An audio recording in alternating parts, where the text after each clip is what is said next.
Al-Qaida bomb master killed in U.S. strike, officials say. Cairo, AP. Al-Qaeda's chief bomb maker, Ibrahim al-Asira, who was behind the 2009 Christmas Day plot to down an airliner over Detroit and other foiled aviation-related terror attacks, was killed in a U.S. drone strike, Yemeni officials and a tribal leader said Friday. The killing of al-Asira deals a heavy blow to the group's capabilities in striking Western targets and piles pressure on the group that already lost some of its top cadres over the past years in similar drone strikes. A Yemeni security official said that al-Asira is dead. A tribal leader and an al-Qaeda-linked source also said that he was killed in a U.S. drone strike in the eastern Yemeni governorate of Marib. The tribal leader said that al-Asira was struck, along with 2 or 4 of his associates, as he stood beside his car. He added that al-Asira's wife, who hails from the well-known Al-Awalek tribe in the southern governorate of Shabwa, was briefly held months ago by the UAE-backed forces and later released. Al-Qaeda itself has remained silent about its top bomb maker.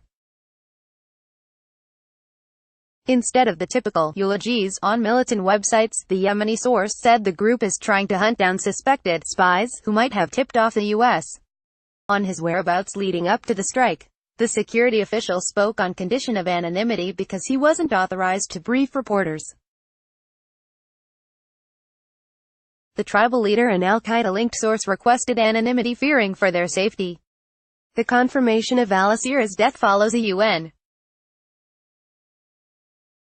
report this week saying that the 36-year-old Saudi national, who is among U.S.'s top most wanted militants, may have been killed in the second half of 2017. Al-Asira is believed to have built the underwear bomb that a Nigerian man, Umar Farouk Abdul Muttalib, tried to detonate on a passenger jet over Detroit in December 2009. He is also behind bombs hidden in printer cartridges placed on U.S.-bound cargo jets in 2010. U.S. intelligence over the past years believed that al-Asira and his confederates were constantly working to improve their bomb designs so that they could get past airport security. In July 2014, the Transportation Security Administration banned uncharged mobile phones and laptops from flights to the United States that originated from Europe and the Middle East.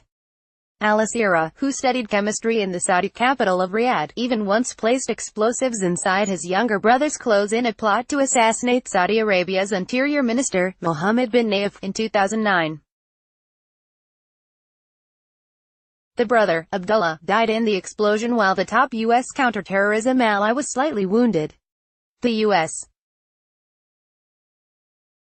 has long viewed the Al-Qaeda's Yemeni branch as its most dangerous affiliate, in part because of al-Asira's expertise in explosives. Since 2014, the U.S. has offered $5 million for information leading to his capture. He is thought to have escaped death many times in U.S. drone strikes in Yemen.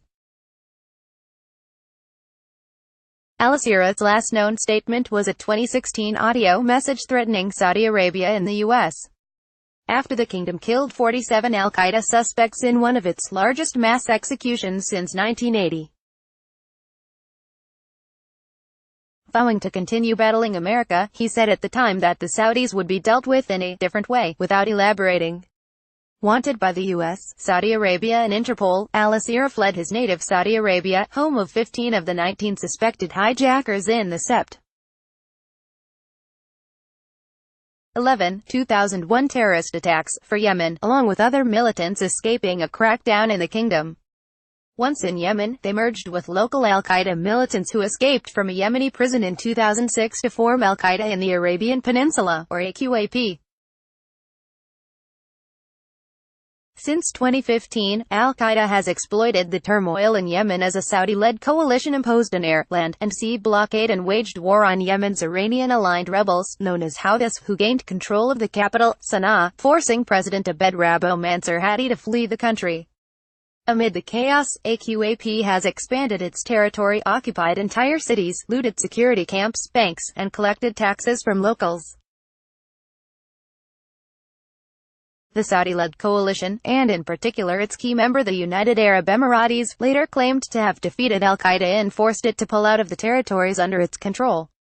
An Associated Press investigation, however, revealed that the coalition struck a series of deals with Al-Qaida, offering tribal leaders cash to pay off militants to give up territory without fighting, something both the US, the UAE, and Al-Qaida have denied. The UN